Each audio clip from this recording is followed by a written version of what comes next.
So this morning, ladies and gentlemen, we are with the beast. The beast, the KTM 1290 Super Duke R.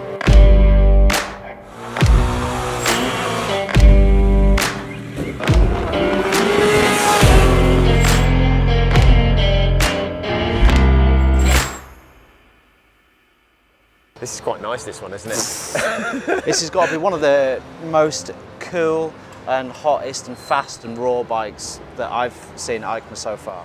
Yeah, I mean, they're focusing on the same theme as the original bike with this new launch, aren't they? And they're just effectively saying that it's even more beastly than the original. And to be fair, having looked at it, got to say, it's seriously impressive bit of kit, isn't it? Well, it's the looks to match as well, right? We already know. I mean, the Super Duke, it's got a massive reputation of just being a hooligan bike. Yeah. It's a beast. Yeah. They're actually saying that the beast has got beastlier, Yeah. which is similar to what they're saying about the 890 Duke R. Yeah. The Scalpel's just got Scalpeler. Yeah. Scalpeler. So the beast has got beastlier.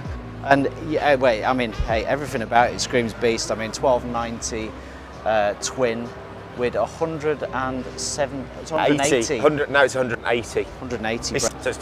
It's quite interesting having spoken to one of the other manufacturers yesterday about what they're trying to do this time around with new bike launches, especially with Euro 5 legislation, and how much more difficult it is to get bikes through that test. Well, it's really hard to make an improvement in that, you know, with all that into account, right? Oh, without a shadow of doubt. But you know, even to remain the same horsepower and weight and all that kind of stuff, that's a massive challenge. Never mind making improvement. Well, the interesting thing, and this is the thing I think that excites me more than anything, is actually they're reducing weight. So some of the manufacturers have done it. They've done it with this. This bike is 6 kilos lighter than it was last time around. There is a slight power hike. This goes up, I think, as we just said, to about 180 horsepower.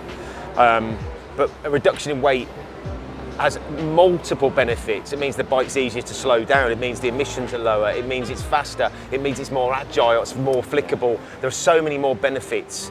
But I mean, I think that is one huge advantage. For me, it's the thing that really stands out is the way the bike looks. Oh, yeah. I just absolutely love the styling on this bike. I wasn't, the original Super Duke for me, I wasn't super convinced. I wasn't convinced. This time the draw factor is. I'm struggling not to salivate right it's now. Fantastic. Well, interestingly enough, you're actually in the market for super powerful naked bike, aren't you? Yeah. Well, I mean, this has got to be on the. Oh, without a shadow of a doubt. I think I had some kind of strange and erotic dream about this last night, having seen it yesterday. Well. This Kawasaki's new ZH2, which I'm hoping we'll probably talk about at some point. I believe, I don't know whether the bike's here, but I believe they're launching an uprated speed triple. I just love a good naked, but I've got to say, at the moment, this is top of the list. I've looked at Ducati's new V4 Street Fighter, which I'm assuming we'll talk about as well. But for me, at the moment, this is top of the pile. Yeah.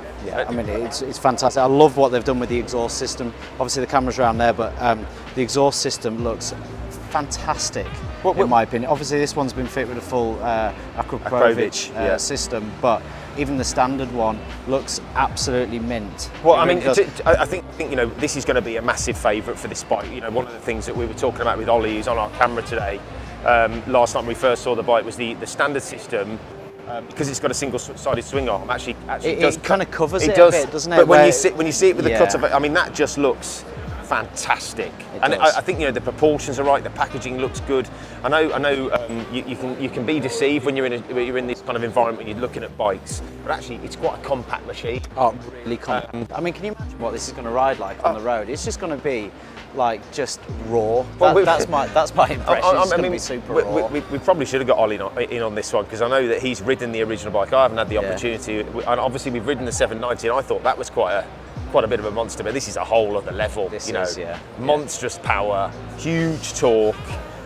It's just a wheelie machine. It's a hot rod. It's the kind of hot rods of the Super Nakeds, isn't it? And everybody seems to be kind of just incrementally increasing power and dropping weight, and they've done pretty much the same thing with this machine. That being said, though, it has got all the bits to sort of complement that, so it's not just all power. I mean, they've done a huge amount of work on the chassis. And that's actually the big thing that KTM are talking about, is the chassis, making it stiffer, better handling, more agile, and of course more stable, and pairing it with some fantastic components. I mean, WP Apex Pro suspension, which is just phenomenal. Yeah. These brand new Brembo Stylema, yeah, which Stylema. again is the kind of Really the new clever M50. Really clever braking system. I mean, you know, CNC specifically to like induce sort of more airflow, so you don't get that that build-up of heat when you're really going hard. I mean, it's a clever system, and actually I think a fair bit of the weight is saved via the new Brembos. So yeah, when we were talking to Paolo yesterday, he said that the effectively they're sort of peppering holes in the caliper to make it lighter, but also to make it to improve the airflow to stop you getting your brakes too hot. It's so clever. The other thing I love about this is the switch gear. I know it seems like a really silly thing, but I think they've improved that massively. It all feels really nice quality and premium. That's the right word. Yeah. The finish does feel another notch up from the previous bike. Yeah, I would totally agree with you. And what? I've decided. Yeah. So pricing on this is not wholly confirmed yet for the UK, but we're looking at about sort of 17-18 grand for this, aren't we? I think between 17.5 and 18k.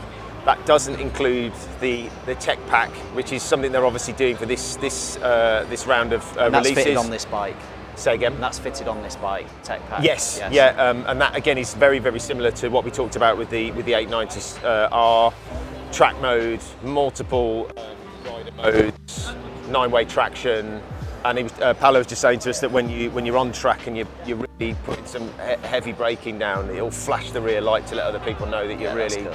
So there's some really nice features, but you are adding another 700 quid basically. 950 euros. Okay. So it's not the cheapest bike in the world, but you are getting something really special. So that's been our first look at the KTM Super Duke R 1290. Absolutely love the bike. It's gorgeous. So stay tuned, we're going to be shooting more bikes from Eichmer and the latest basically for the 2020 season. Please like, please comment, love to hear what you think about the bike. Please subscribe to the channel as well, and make sure you hit that notification bell too, and we'll see you next time.